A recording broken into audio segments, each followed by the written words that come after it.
الحمد للہ وحدہ والصلاة والسلام علی من لا نبی بعدہ اما بعد فاعوذ باللہ من الشیطان الرجیم بسم اللہ الرحمن الرحیم وَأَمَّا بِنِعْمَةِ رَبِّكَ فَحَدِّثْ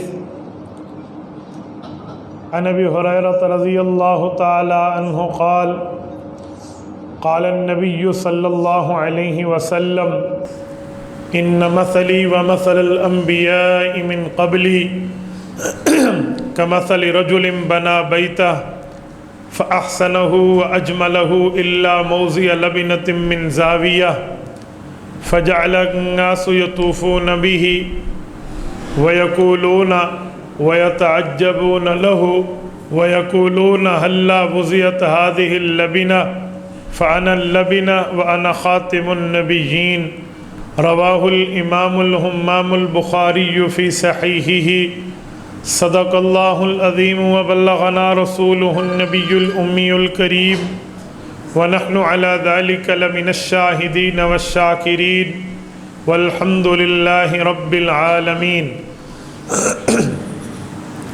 جا زندگی مدینہ سے جھونکے ہوا کے لا شاید کہ حضور خفا ہے منا کے لا کچھ ہم بھی اپنا چہرہ باطن سنوار لیں ابو بکر سے وہ آئین عشق و وفا کے لا دنیا مسلمہ پر بہت ہی تنگ ہو گئی فاروق اعظم کے دور کے وہ نقشے اٹھا کے لا جن سے گناہ نے ہمیں محروم کر دیا عثمان کی ذات کے وہ زاویے شرم و حیا کے لا مغرب کی گلیوں میں مارا مارا نہ پھر اے گدائے علم جا اور دروازہ علم سے خیرات جا کے لا نہ میں کا ذکر نہ پینے کی بات کرتے ہیں میں کہتے ہیں شراب کو نہ ہم شرابی ہیں اور نہ شرابیوں جیسی باتیں کرتے ہیں نہ میں کا ذکر نہ پینے کی بات کرتے ہیں ہم اہل دل ہیں اسی لیے مدینے کی بات کرتے ہیں مردہ دل ہیں جو قائل نہیں حیات نبی کے مردہ دل ہیں جو قائل نہیں حیات نبی کے ہم زندہ دل ہیں اور جینے کی بات کرتے ہیں نہ خدا ان سے راضی نہ مصطفیٰ ان سے خوش نہ خدا ان سے راضی نہ مصطفیٰ ان سے خوش جو اصحاب پیغمبر سے کینے کی بات کرتے ہیں معزز دوستو آج 25 اکتوبر 2020 بروز اتوار ہے آپ کے جامع مسجد نور الاسلام کالونی سورج میانی ملتان میں بھائی ابو ہریرہ بھائی عثمان بھائی طیب کی دعوت پر میں آپ حضرات کی خدمت میں موجود ہوں اللہ ان نوجوانوں کے علم و عمل میں برکات عطا فرمائے جنہوں نے آپ کو اور ہمیں آپس میں مل بیٹھنے کا موقع عطا فرمایا ہے میرے دوستو عنوان ہے سیرت النبی صلی اللہ علیہ وسلم حضور پاک علیہ الصلوۃ والسلام کی سیرت کے متعلق چند باتیں یہ بات یاد رکھیں ہمارے پاک پیغمبر کو اللہ نے وہ نام عطا فرمایا ہے اس جیسا نام اور مقام کسی کا نہیں ہے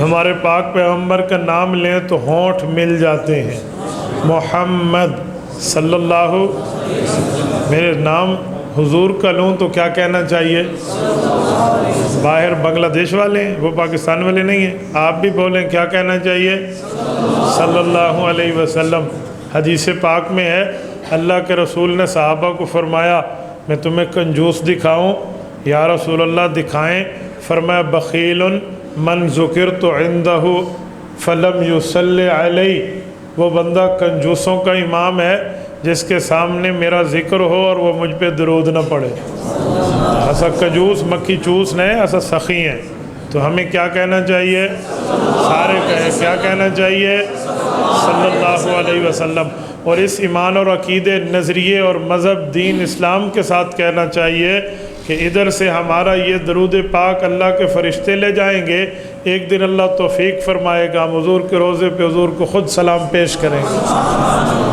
ہمارے پاک پیغمبر کا نام ہے محمد صلی اللہ علیہ وسلم محمد کا معنی کیا ہے محمد کا مطلب ہے الذی اجتمعت فیہ صفات المحمودۃ کلھا جس میں تمام اچھائیاں اللہ جمع فرما دے اسے محمد کہتے ہیں۔ ہمارے پاک پیغمبر کا یہ نام کیسے رکھا گیا؟ حضرت عبد المطلب جو حضور پاک کے دادا جان ہیں، ان کا نام شیبۃ الحمد ہے۔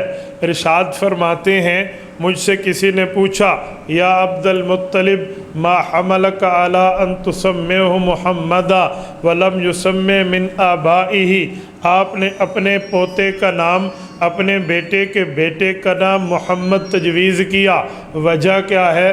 آپ کے اس تجویز کنندہ نام سے پہلے یہ نام تو لوگ بچوں کا نہیں رکھتے تھے۔ یہ فرمانے لگے اس کا معنی ہے تعریف والا، اردت ان یحمدہ اللہ فی السماء ویحمدہ الناس فی الارض، میں چاہتا ہوں زمین میں لوگ اور آسمان میں اللہ اس کی تعریف کرے۔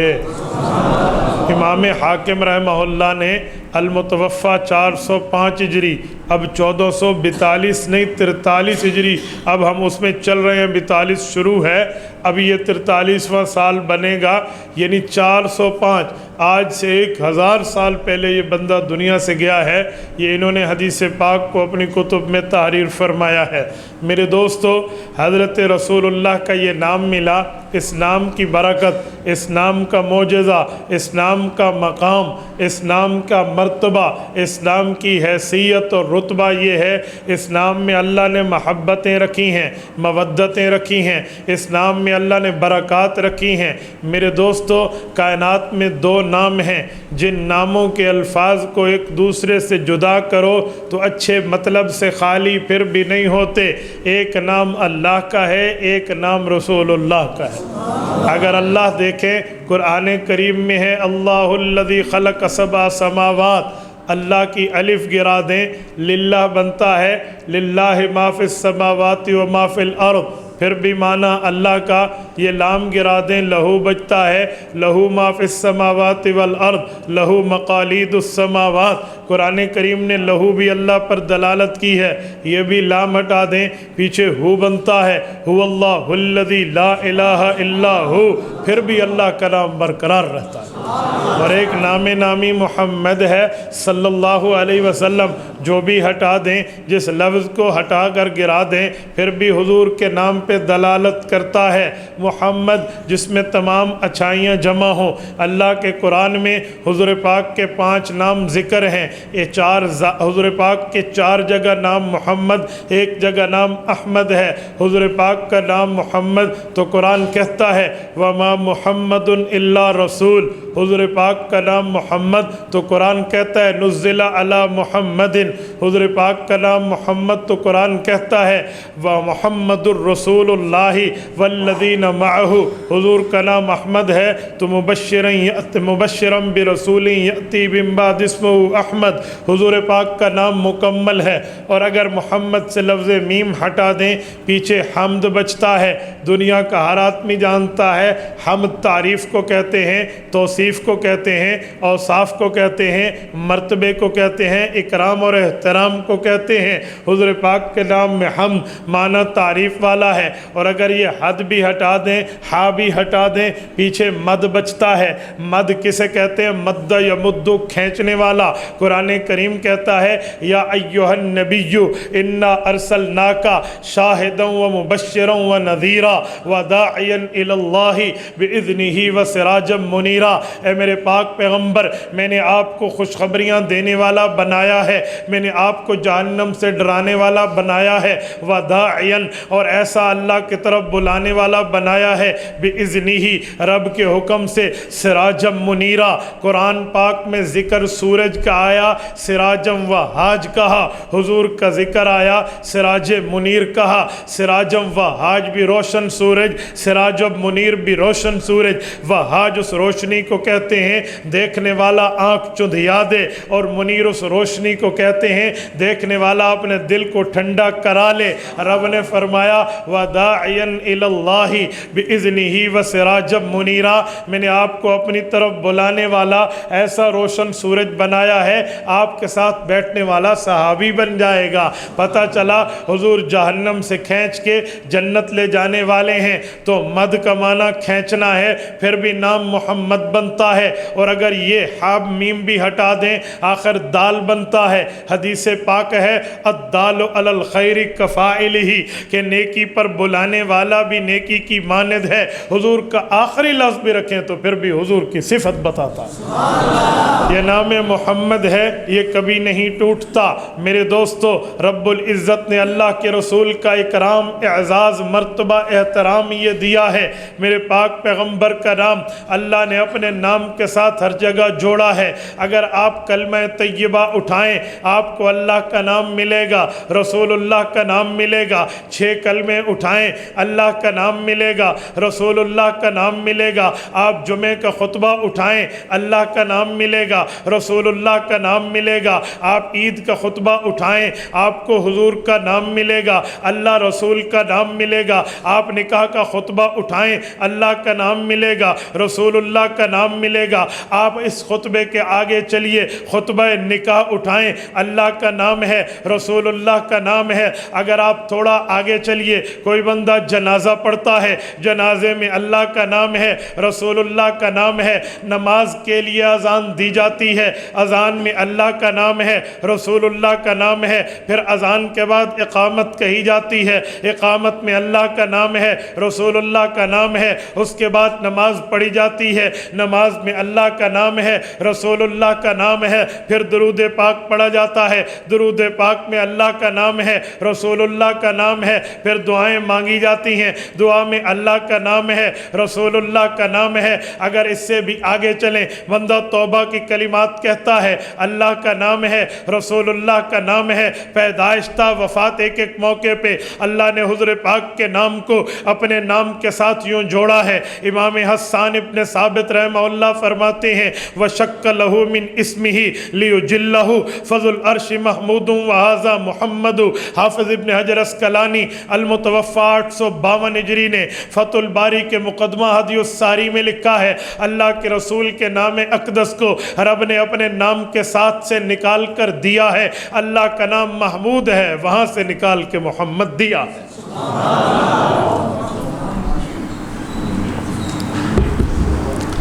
حضور پاک کے اس نام نامی کو اللہ نے صرف دنیا پہ محدود نہیں رکھا بلکہ دنیا سے آگے چلتے ہیں۔ جب بندہ فوت ہو جاتا ہے، قبر کی پاداش میں، زمین کی اترائی میں اتر جاتا ہے، اب یہ بندہ نیچے چلا گیا، اب کیا ہوگا؟ اللہ کے رسول فرماتے ہیں آؤ کھولیے صحیح کتب احادیث پاک کی تو آپ کو اور مجھے ملے گا۔ احادیث پاک میں آتا ہے، صحیح حدیث ہے، حضرت براء ابن عازب فرماتے ہیں رسول اللہ صلی اللہ علیہ وسلم نے فرمایا اذا اقبر المیت، جب میت کو قبر میں رکھا جاتا ہے، اتاہ ملکان، اس کے پاس 2 فرشتے آتے ہیں، فیقعدانہ، اسے اٹھا کر بٹھا دیتے ہیں، فیقولان لہ، اس سے پوچھتے ہیں من ربک، تیرا نبی کون ہے، تیرا رب کون ہے، من نبیک، تیرا نبی کون ہے، ما دینک، تیرا مذہب کیا ہے۔ فرمایا اگر یہ ٹھیک جواب دیتا ہے، اللہ فرماتے ہیں ان صدق عبدی، میرے بندے نے سچ کہا، افرشو لہو من الجنہ، اسے جنت کا بستر دے دو، والبسو لہو من الجنہ، اسے جنت کا لباس دے دو، وفتحو لہو بابا الی الجنہ، اس کے لیے جنت کی کھڑکی کھول دو۔ اللہ کے رسول فرماتے ہیں فیاتیہ من روحہا وطیبہا، جنت کی کھڑکی قبر میں کھلے گی، اللہ جنت کی برانچ بنا دیں گے تو جنت کی خوشبوئیں، جنت کی ہوائیں اس کو پہنچے گی۔ اور اگر کوئی جواب نہیں دے سکتا وہ کافر اور منافق ہوتا ہے۔ اللہ فرماتے ہیں ان کذبا، اس بندے نے جھوٹ بولا، افرشو لہو من النار، اسے جہنم کا بچھونا دے دو، والبسو لہو من النار، اسے جہنم کا لباس دے دو، وفتحو لہو بابا الی النار، اس کی قبر میں جہنم کی کھڑکی کھول دو، یہ جہنم کی برانچ بن جائے گی، فیاتیہ من سمومہا وحرہا، جہنم کی گندی ہوائیں، جہنم کی تپش اس کو تڑپاتی رہیں گی۔ یہ جو قبر کا معاملہ ہے، اس قبر کے معاملے میں نجات پانے والا مؤمن ہے، برباد ہونے والا کافر ہے۔ مؤمن آدمی نجات پاتا ہے، منکر آدمی پر لعنتیں برستی ہیں، لیکن اس موقع پہ بھی اللہ نے رسول اللہ کے ذکر کو نہیں چھوڑا، بلکہ آپ اٹھائیے امام زمخشری کی تفسیر اٹھائیے، ورفعنا لک ذکرک، سورت نمبر 93،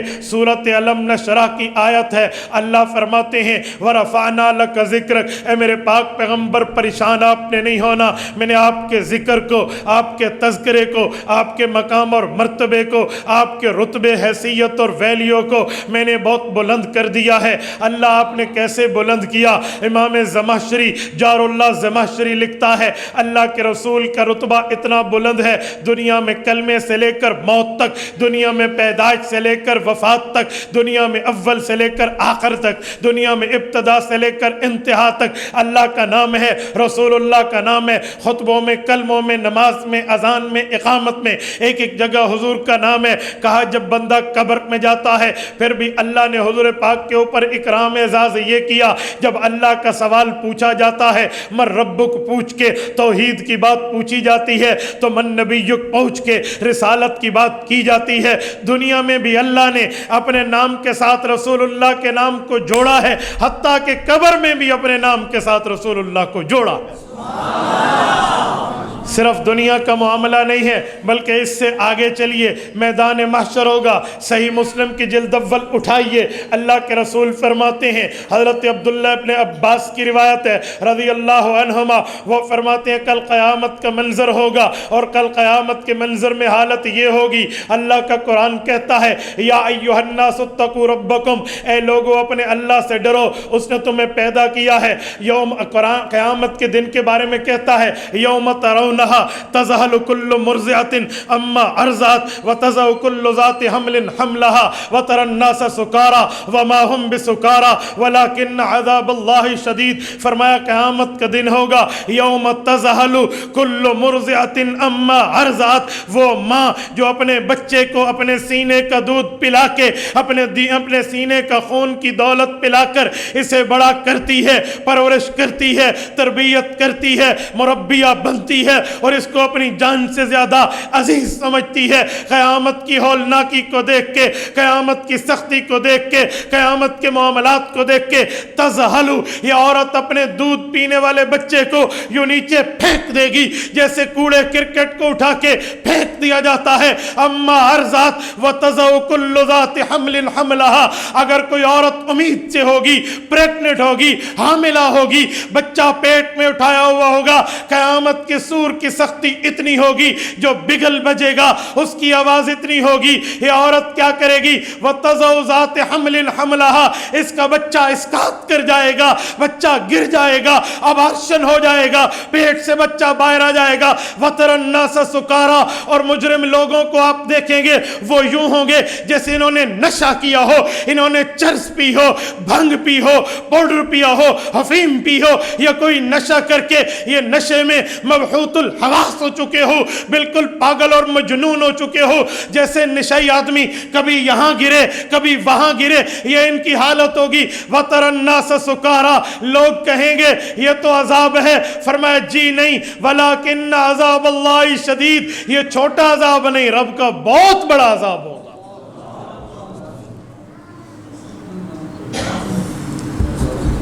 اور یہ قیامت کا منظر یوں ہوگا، یوم یفر المرء من اخیہ وامہ وابیہ وصاحبتہ وبنیہ، اللہ فرماتے ہیں ماں بیٹے کو، باپ بیٹی کو، بہن بھائی کو، خاوند بیوی کو چھوڑ دے گا، اے اللہ مجھے بچا لے، مجھے بچا لے۔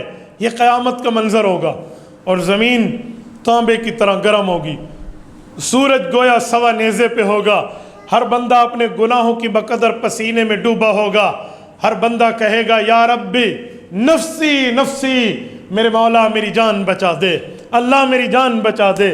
ایک ہستی ہوگی جسے اپنی جان کی پرواہ نہیں ہے، ایک شخصیت ہوگی جسے اپنی جان کی پرواہ نہیں ہے، وہ ون آف ون پرسنالٹی میرے پاک پیغمبر کی ذات اقدس ہے۔ رسول اللہ وہاں بھی فرمائیں گے یا رب امتی یا رب امتی۔ دیکھو لفظ محمد کا ذکر اللہ نے اس جگہ بھی ساتھ رکھا ہے جس جگہ ماں اپنے بیٹے کو بھول جائے، باپ اپنی بیٹی کو بھول جائے، خاوند اپنی بیوی کو بھول جائے، بہن اپنے بھائی کو بھول جائے، یہ قیامت کا منظر، اس جگہ رسول اللہ اپنی امت کو پھر بھی نہیں بھولے۔ یہ ہے جو اس جگہ بھی اللہ کے نام کے ساتھ رسول اللہ کا نام جڑا ہے۔ پھر کیا ہوگا؟ اللہ کے رسول کی روایت حضرت ابن عباس کی صحیح مسلم جلد اول، فرمایا رسول اللہ صلی اللہ علیہ وسلم نے میں سر سجدے میں رکھوں گا اور اللہ مجھے وہ محامد عطا فرمائیں گے اپنی جو اللہ وہی ہی القاء فرمائیں گے، اور میں اللہ سے دعائیں مانگوں گا۔ رب فرمائیں گے ارفع رأسک سل تعطا واشفع تشفع، اے میرے پاک پیغمبر آپ سر مبارک کو اٹھائیے، آپ سوال کیجئے سوال پورا کیا جائے گا، آپ سفارش کیجئے سفارش قبول کی جائے گی۔ میرے دوستو، اور اللہ حضور کو کتنا راضی رکھیں گے؟ سورت نمبر 92 سورت والضحیٰ پارہ نمبر 30، وَلَسَوْفَ يُعْطِيكَ رَبُّكَ فَتَرْضَىٰ، اللہ آپ کو اتنا دے گا، اتنا دے گا، اتنا دے گا، آپ خود کہیں گے میرے مولا میں راضی ہو چکا۔ حضور علیہ السلام نے فرمایا جب تک میرا آخری امتی جہنم میں ہوگا میں رضا کی بات اپنی زبان پہ نہیں لاؤں گا، جب میرا آخری امتی بھی بچ کے آئے گا میں رضا کی زبان کا اعلان کر دوں گا۔ اس موقع پہ بھی اللہ کے سلام کے ساتھ رسول اللہ کی محمدیت جڑی ہے۔ پھر میں کیوں نہ کہوں جہاں تک میرے خدا کی خدائی ہے وہاں تک اللہ نے اپنے مصطفیٰ کی مصطفائی پہنچائی ہے۔ میرے دوستو، یہ رسول اللہ کا اسم گرامی اور حضور پاک کے نام اور رسالت کی برکات ہیں۔ میں ایک جملہ مزید کہنے لگا ہوں، توجہ رکھنا۔ اللہ پاک نے رسول اللہ صلی اللہ علیہ وسلم کو یہ نام دیا ہے، آپ کو اور مجھے ایک جملہ سمجھا دیا۔ مکہ کے کافر ظالم لوگ جب رسول اللہ کے مقابل میں آئے اور اپنے معبودان باطلہ، اپنے بتوں کی گت بنتے دیکھی، اللہ کے رسول کا استدلال استشہاد دیکھا کہ حضور پاک فرماتے ہیں لا یغنی عنک شیئا، یہ بت تجھ سے کیا ہٹائے گا، ما لا یسمع ولا یعقل ولا یبصر، یہ بت نہ سنتا ہے نہ سمجھتا ہے نہ دیکھتا ہے، خود اپنے پہ بیٹھی مکھی ہٹا نہیں سکتا، اور تیرے پہ آئی مشکل کو کیسے ہٹائے گا؟ اور ان بتوں کے پجاریوں ذرا بتاؤ، یہ مورتیوں نے آسمان بنایا، اور بتوں کے پجاریوں بتاؤ ان مورتیوں نے زمین بنائی، اور بتوں کے پجاریوں بتاؤ ان مورتیوں نے تمہاری تقدیر اور قسمت کو لکھا ہے۔ جنت اور جہنم کے خالق یہ ہے، لیل و نہار کے مالک یہ ہے، دن رات کے قابض یہ ہے، شر اور خیر جس کے قبضے میں ہے وہ یہ مورتیاں ہیں۔ یہ کیسی ہے؟ انہیں اٹھا کے نیچے پٹخ دیں، ایک نہیں 100 ٹکڑوں میں بدل جائیں گی۔ ان میں نہ حیثیت ہے، نہ طاقت ہے، نہ قوت ہے، نہ ہمت ہے، نہ سکت ہے، نہ یہ بول سکتے، نہ بلا سکتے، نہ سن سکتے، نہ سنا سکتے، نہ دیکھ سکتے، نہ دکھا سکتے، نہ سمجھ سکتے، نہ سمجھا سکتے۔ حضور کا استدلال ہوتا، استشہاد ہوتا، دلیلیں ہوتی معبودان باطلہ کی، اللہ کے رسول نفی فرماتے تو مکہ کے ظالم رسول اللہ کی توہین کرنے کے لیے، حضور کی گستاخی کرنے کے لیے اللہ کے رسول کے نام کو بگاڑ دیتے تھے۔ وہ محمد نہیں کہتے تھے، وہ ظالم کہتے۔ نقل کفر نباشت کے اصول کتاب کہہ رہا ہوں، وہ کہتے قال مذمم، یہ اس نے کہا ہے جو مذمت والا ہے، یہ اس نے کہا ہے نعوذ باللہ جو برا ہے، وہ یہ جملہ کہتے۔ حضور پاک علیہ السلام کے صحابہ کے دل دکھتے، ابھی اللہ نے جہاد کا حکم نہیں اتارا تھا، جہاد کے احکامات نہیں آئے تھے، یہ بات کی بات ہے۔ رب نے آیت اتاری اذن للذین یقاتلون بانہم ظلموا، اپنے جہاد کے اعلان کے ساتھ ان کو دعوت جہاد پر فرض کر رہا ہوں، ابھی یہ حکم نہیں اترا تھا۔ صحابہ کے دل دکھتے، حضور پاک روکتے ہوئے ایک جملہ فرماتے، دل چھوٹا کیوں کرتے ہو، سینہ تنگ کیوں کرتے ہو؟ یہ اگر کہتے ہیں یہ برا ہے، محمد کو نہیں کہتے، کسی مذمم کو کہتے ہیں۔ مجھے تو رب نے محمد بنایا ہے، میں تو تعریف والا ہوں۔ جب ان نے یہ سنا تو واقعی وہ کہتے تھے ہم تو مذمم کی تعریف نہیں، توصیف نہیں بلکہ توہین کر رہے ہیں، یہ تو محمد ہے۔ پھر انہوں نے اس لفظ کے ساتھ بولنا شروع کر دیا، اور اس کا جواب بھی پھر اللہ نے دے دیا۔ محمد کا معنی تعریف والا۔ کوئی ظالم، کوئی جابر، کوئی گستاخ، کوئی کافر اور منکر اور ضدی اگر رسول اللہ کی توہین کرے گا، پہلے لفظ محمد لکھے گا، پھر توہین کا مکالہ اپنے منہ پر ملے گا، پہلے لفظ محمد لکھے گا، پھر تردید کرے گا۔ جب لفظ محمد اس کے قلم کی سیاہی سے نکلے گا تو اس کا معنی تعریف والا ہوگا۔ او قلم اسے کہے گا، اے ظالم کس کو غلط کہہ رہا؟ جسے محمد مان رہا ہے، جسے محمد مان رہا ہے اسے غلط کہتا ہے، جس کو تعریف والا بھی مانتا ہے اسے غلط کہتا ہے۔ ظالم یہ کیا ظلم ہے؟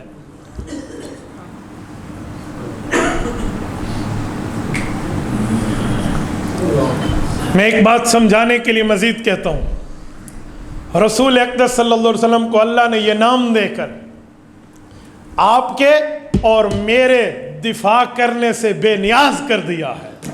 ہمیں کیا ضرورت، وہ تو خود ہی محمد ہے، ہمیں کیا ضرورت، وہ تو خود ہی تعریف والے ہیں۔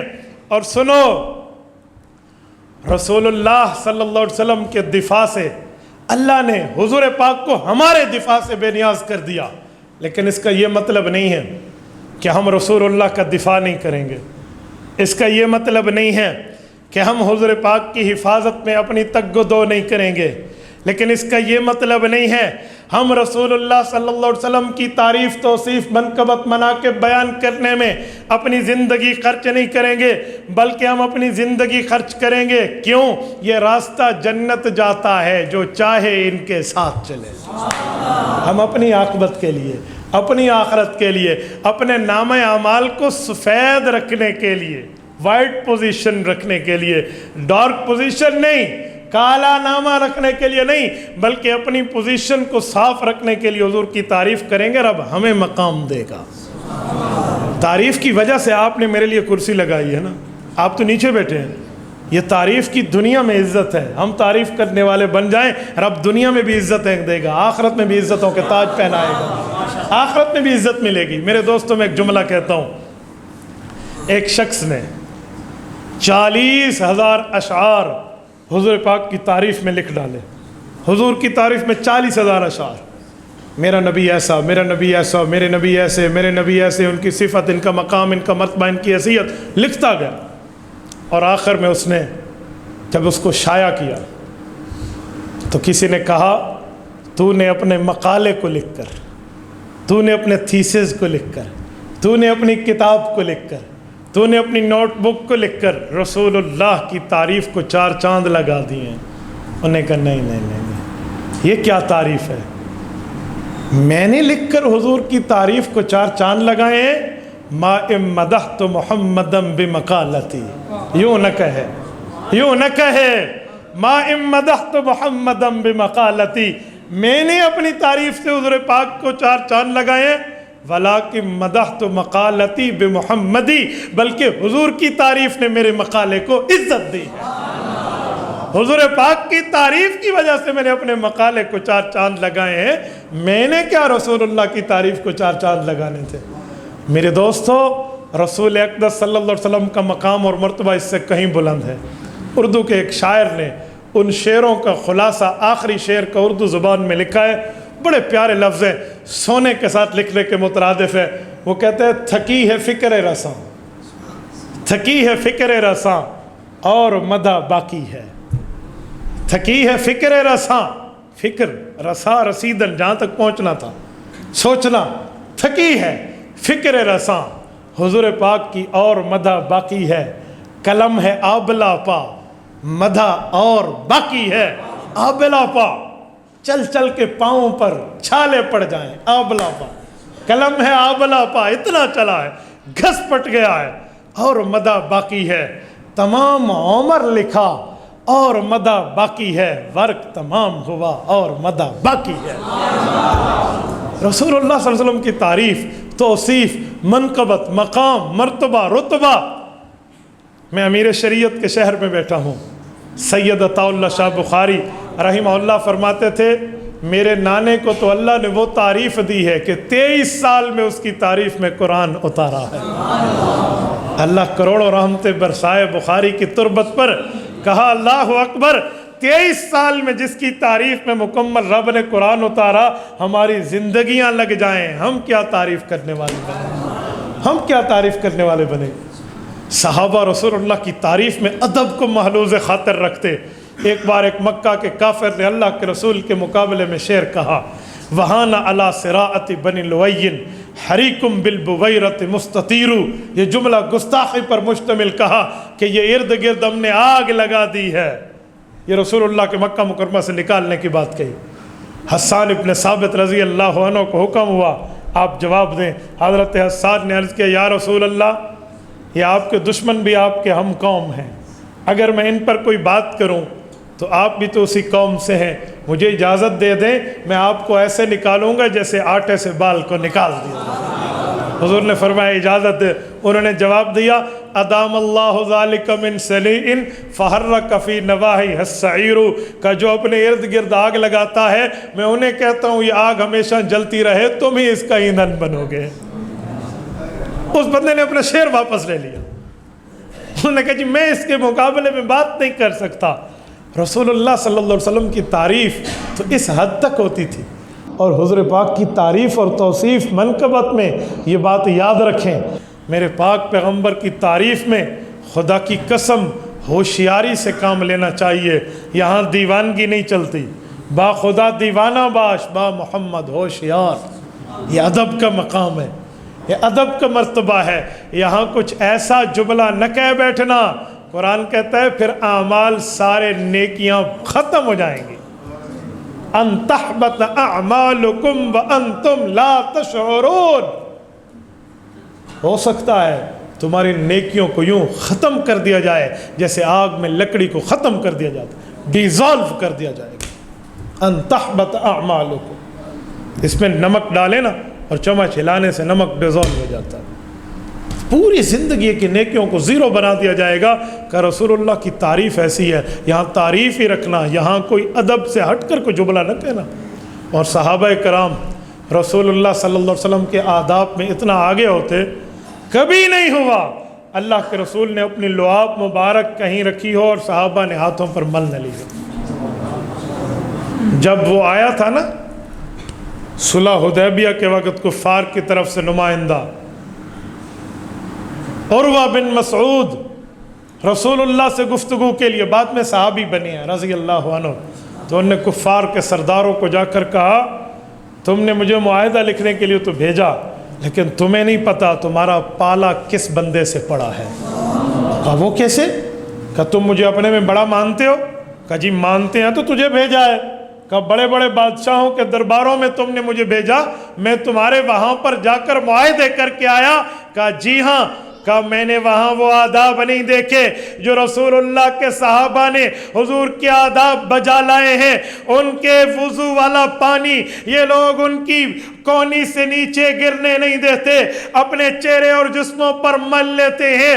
میں نے یہ دیکھا ہے، اور جملہ کہتے ہوئے اس کی زبان سے یہ لفظ نکلا، کہا یوں نہیں ہے، سنو، میں نے یوں دیکھا کہ کوئی کسی سے محبت کرے، دنیا میں کسی سے پیار کرے، اس سے بڑھ کے پیار نہیں کر سکتا جو حضور کے صحابہ نے حضور سے کیا ہے۔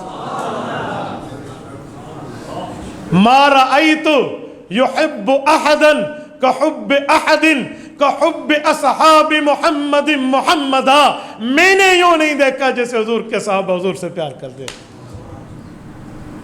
میرے دوستو، یہ رسول اللہ صلی اللہ علیہ وسلم کی اس نام کا مرتبہ اور اس نام کی حلاوت، اس نام کی چاشنی ہے جس نے پوری دنیا میں نبوت کے فیض کو عام فرمایا۔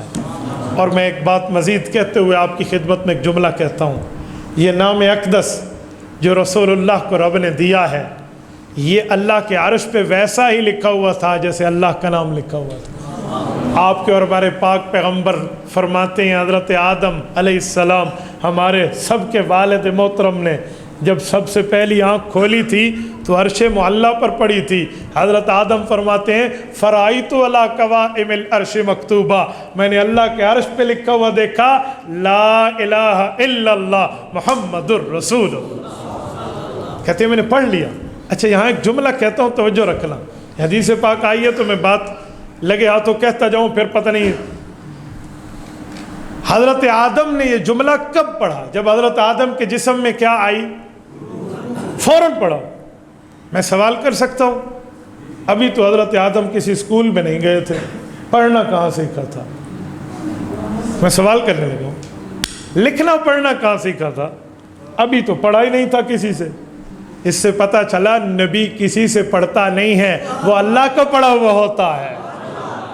یہ جو علماء حق کا عقیدہ ہے نا، عصمت انبیاء، کہ نبی کا استاد کوئی نہیں ہے سوائے اللہ کے، کوئی نہیں ہے سوائے اللہ کے، ان دلیلوں میں ایک دلیل ہے، حضرت آدم فرماتے ہیں روح آئی، میں نے آنکھ اٹھایا، میں نے پڑھ لیا، ابھی تو ابتدا ہوئی ہے، فوراً پڑھ لیا۔ یہ عصمت انبیاء کی دلیل ہے۔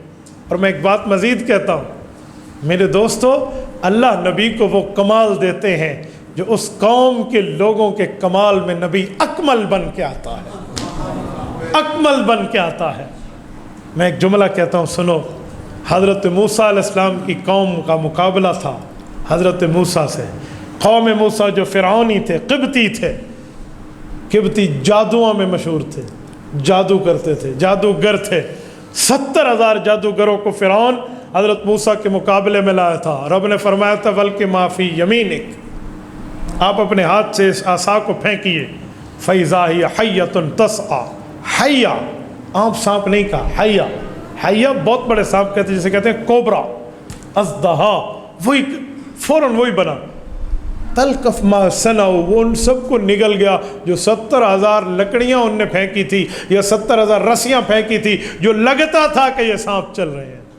تو وقت کے نبی کا معجزے کا کمال اس قوم کے کمال میں اکمل ہوتا ہے، سب سے اوپر، جو وہ تھے نا ان سے زیادہ۔ کہتے ہیں حضرت سلیمان علیہ السلام کی قوم کا، اسرائیلی روایت ہے، اگر اسرائیلی روایت شریعت کے خلاف نہ ہو تو لے لی جاتی ہے، کہ اس قوم میں ایک جادوگر ایسا تھا جو سانپ کے سر کے خاص حصے کو کھاتا تھا تو کچھ حصہ اڑ سکتا تھا، بندہ اتنی طاقت اور پاور اس میں آ جاتی تھی، ادھر سے چھلانگ لگا ادھر چلے جاؤ، تو وہ ایک پہاڑی سے چھلانگ لگا کے دوسری پہاڑی پہ آ جاتا۔ تو اللہ نے سلیمان علیہ السلام کو تخت دیا، وَسُلَيْمَانَ الرِّيحَ غُدُوُّهَا شَهْرًا وَرَوَاحُهَا شَهْرًا۔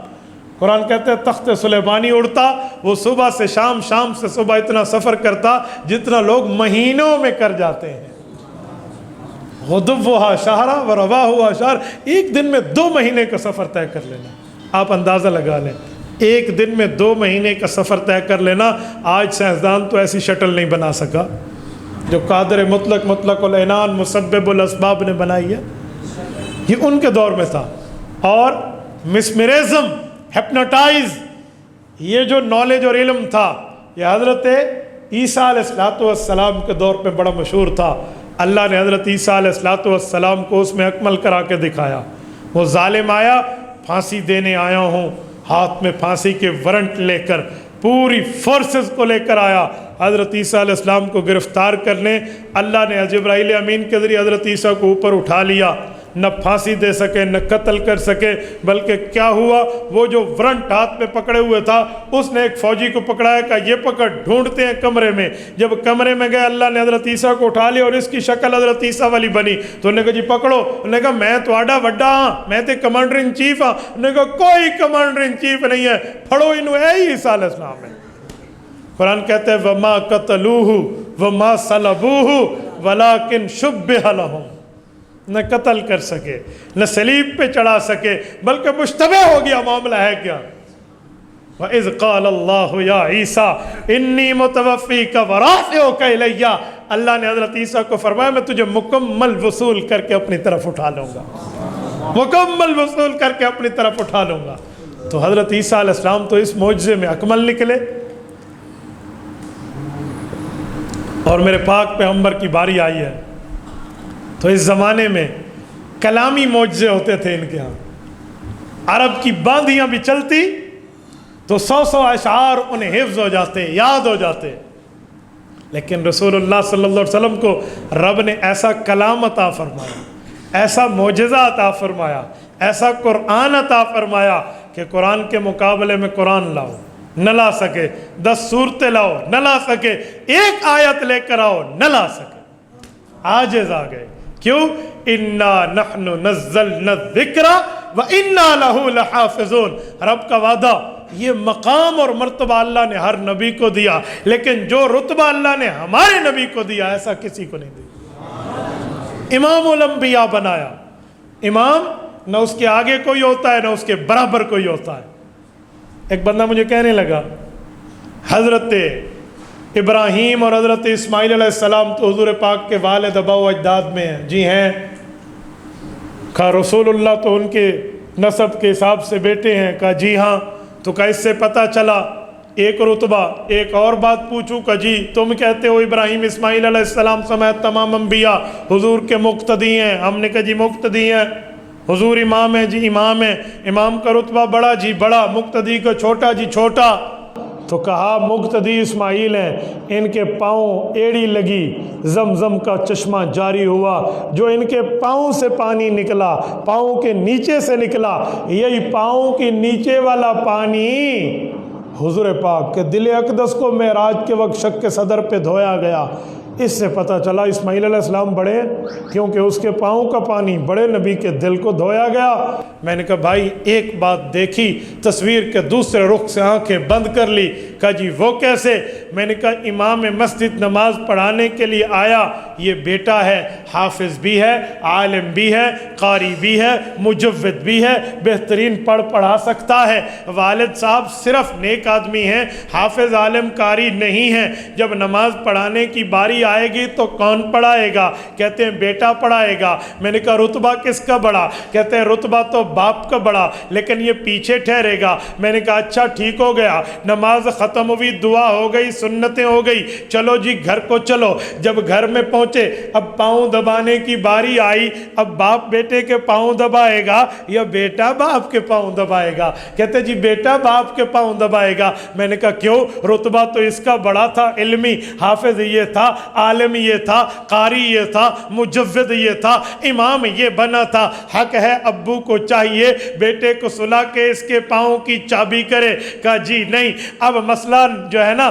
ولدیت کا ہے۔ والد جو ہے وہ رتبہ بڑا رکھتا ہے، حافظ نہ ہو پھر بھی باپ بیٹے سے بڑا، عالم نہ ہو باپ پھر بھی بیٹے سے بڑا، حافظ قاری عالم مجود نہ ہو پھر بھی والد بیٹے سے بڑا۔ میں نے کہا بات دو ہے، ایک امامت والی ہے، ایک ولدیت والی ہے۔ جب ہم نے دیکھا مسئلہ چلا امامت کا، پھر بیٹا آگے ہے کیونکہ علمیت ہے، ادھر باپ آگے ہے کیونکہ ابنیت ہے۔ میرے بھائی اب بھی تصویر کے دونوں رخ دیکھ، میرے پاک پیغمبر کے نسب کو پڑھ تو تمہیں سمجھ آئے گا۔ محمد بن عبداللہ بن عبد المطلب بن عبد بن ہاشم بن عبد مناف بن قصی بن کلاب بن مرہ بن کعب بن لوئی بن فہر بن مالک بن نضر بن کنانہ بن خزیبہ بن مدرکہ بن الیاس بن مزر بن نزار بن مات بن عدنان۔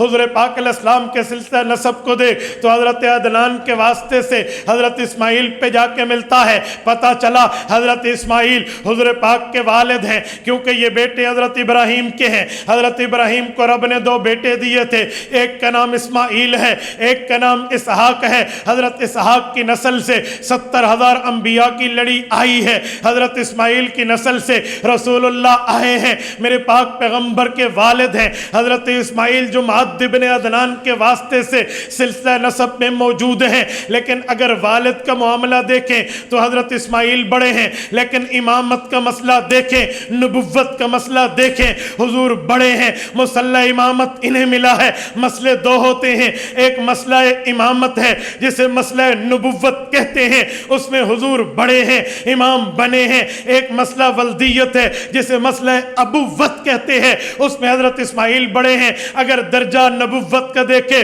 حضور بڑے، درجہ ابوت کا دیکھیں اسماعیل بڑے۔ اگر والد کے پاؤں کا پانی بیٹے کے دل پہ لگے تو عزت ہوتی ہے، لیکن دونوں طرف دیکھا جاتا ہے۔ میری بات کا مطلب اللہ نے ہمارے پاک پیغمبر کو اتنا مقام اور مرتبہ دیا تھا۔ اللہ آپ کو اور ہمیں صراط مستقیم عطا فرمائے، رسول اللہ کی قدر کی توفیق عطا فرمائے، ان کی بات کو تسلیم کرنے، ان کے فرامین پہ عمل کرنے کی توفیق عطا فرمائے۔ اقول قولی ھذا واستغفر اللہ وآخر دعوانا ان الحمد للہ رب العالمین۔